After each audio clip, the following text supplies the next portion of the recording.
Every 75 years, a silence falls over Oakhaven. Not a silence of peace, but of anticipation, dread, and a fragile hope. For that is when the Bridge of Wishes demands its due and promises its bounty. This isn't just a structure of stone and mortar connecting two riverbanks. It is the very heart of the town, a repository of unspoken desires, forgotten promises, and the binding threads of generations. This detailed outline delves into the narrative arc of this legendary bridge, exploring its ancient origins, the historical challenges that forged its mystic power, and the profound, often unexpected ways in which the community's collective wishes have shaped its destiny across centuries. At its core, the Bridge of Wishes is a chronicle of legacy, a multi-generational saga centered around a seemingly innocuous architectural marvel that secretly holds the key to the town, its prosperity, and persistent woes. Oakhaven, a quaint, picturesque settlement nestled along the meandering River Azure, owes its very existence and identity to this bridge. For outsiders, it's merely an antique crossing, a picturesque backdrop for postcards. For the inhabitants, however, it is a sentient entity, a silent judge, and an enigmatic benefactor. Its legend wasn't born from a singular heroic feat, but rather from a continuous tapestry of communal struggle and desperate hope, woven over hundreds of years.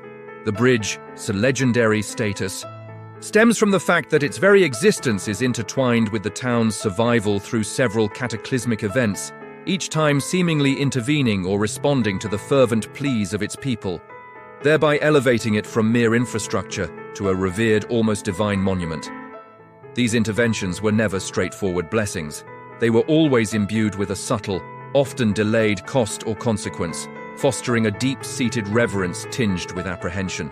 The narrative arc begins by immersing the reader in the contemporary Oakhaven, a town outwardly charming, but inwardly grappling with a creeping sense of stagnation and an unshakable connection to its past. The bridge stands at the physical and metaphorical center of their lives, its worn stones whispering tales that only the oldest residents truly remember. The story gradually peels back these layers of time, introducing the foundational, historical challenge that catalyzed the bridge's transformation from a simple crossing to a magical nexus. This challenge wasn't a minor inconvenience, but a true existential threat. Perhaps a catastrophic century-long flood that threatened to erase Oakhaven from the map, or a devastating blight that withered their crops and brought famine to their doors. In that moment of utter desperation, pushed to the brink of extinction, the ancestors of Oakhaven made a collective plea, a shared, profound wish for survival, for prosperity, for the very continuation of their lineage. This wasn't a casual desire. It was a desperate covenant forged in the crucible of despair. Whispered into the rushing waters beneath the bridge, believed to be carried to some unseen arbiter of fate, the immediate aftermath of this initial wish would have been a miraculous salvation, a turning point that cemented the bridge's reputation. The waters receded, the crops flourished, or the plague mysteriously lifted. But this miracle, as all true magic often is, came with an unforeseen nuance. The enduring power of community wishes manifests not as a simple one-time grant, but as a complex intergenerational contract. The prosperity granted to one generation might inadvertently lead to a societal imbalance in another. A wish for unwavering protection might inadvertently foster an insular, fearful community resistant to change. The narrative then meticulously traces how these initial, foundational wishes ripple through time, creating a unique social fabric within Oakhaven. Each generation inherits not just the bridge, but also the blessings and burdens of their predecessors' desperate pleas. This is where the outline truly begins to weave together the lives of the Rivertown inhabitants, demonstrating how their daily routines, their aspirations, their conflicts, and even their very personalities are subtly or overtly influenced by these ancient pacts. Consider, for instance, a hypothetical wish made during a historical famine. May our harvests always be abundant, and our tables never empty. While this wish might have saved the town then, its enduring power could manifest generations later in subtle yet pervasive ways. Perhaps Oakhaven has become disproportionately wealthy compared to its neighbors, But this wealth has led to internal jealousies, a fear of outsiders exploiting their bounty, or an unwillingness to innovate, relying solely on the bridge's magic. Or perhaps the abundance manifests as a peculiar strain of super-resilient but bland crops, ensuring survival but stifling any culinary creativity or external trade that relies on diverse produce. Such a wish might also subtly influence individual ambitions. Why strive for greatness when basic needs are always met, albeit blandly? This creates a dichotomy between the town's outward appearance of pastoral charm and its underlying complex, often unresolved, intergenerational issues. The narrative explores how the bridge becomes an emotional and spiritual anchor for Oakhaven's residents. For some, it is a source of unwavering faith and reverence, a symbol of their resilience and unique heritage. For others, particularly the younger, more pragmatic generations, it represents a quaint, outdated superstition, a barrier to progress, or even a source of hidden resentment for the perceived constraints it places upon their lives.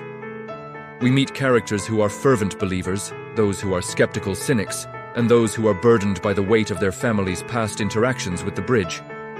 A historian might diligently record the bridge's lore, trying to decipher the true meaning of the ancient wishes. A young idealist might chafe against the traditions, seeking to break free from the bridge's influence. A seasoned matriarch might possess a quiet understanding of the bridge's subtle demands, gleaned from a lifetime of observation and inherited wisdom. The dynamics between these diverse perspectives form the core of the human element, illustrating how community beliefs shape individual destinies and how individual choices, in turn, can subtly alter the collective consciousness surrounding a powerful legend. The river itself is not just a geographical feature, it is a character, a constant observer, and perhaps even a conduit for the bridge's magic. Its ceaseless flow mirrors the relentless march of time and the unbroken chain of generations. The river's temperament, its occasional floods, its periods of low water, could even be perceived as reactions or responses from the bridge, adding another layer of mystical interaction. The very identity of Oakhaven is intrinsically linked to the river and its bridge. It defines their isolation, their livelihood, fishing, river trade, and their unique cultural practices, many of which involve rituals centered around the bridge and the flowing water beneath it.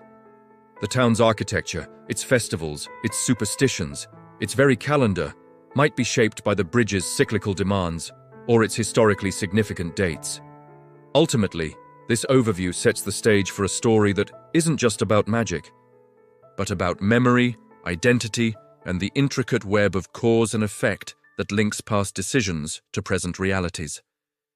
It is a story about the profound responsibility that comes with shared desires, and the enduring question of whether the legacies we inherit are blessings to be cherished or burdens to be overcome.